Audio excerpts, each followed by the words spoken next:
на пафосе. Он не из тех, кому важна на голове корона.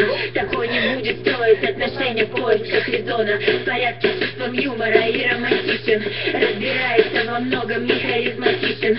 Отвечает за слова и за свои поступки. Поступки делает без слов, за спиной не мучит муки. В приоритете отношения, а не игра на чувства. Уверенный в себе, интересуется искусством. Для такого будет целой, а не половиной. Это мысль вслух про идеального мужчину.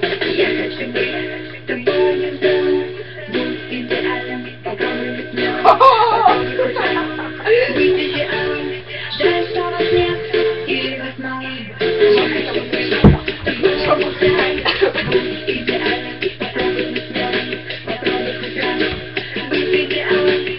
Жаль, что вас нет, или вас мало. На все имеет обоснованную точку зрения. Он лучше промолчит, если в чем-то не уверен. Он вешает лапшу на уши только когда шутит. Любой бытовой вопрос с тобой обсудит. За его спиной, как за горой, всегда спокойно. В любых проблемах и делах выглядит достойно. Интересуется духовным миром. Он эрудит, из подручных текстов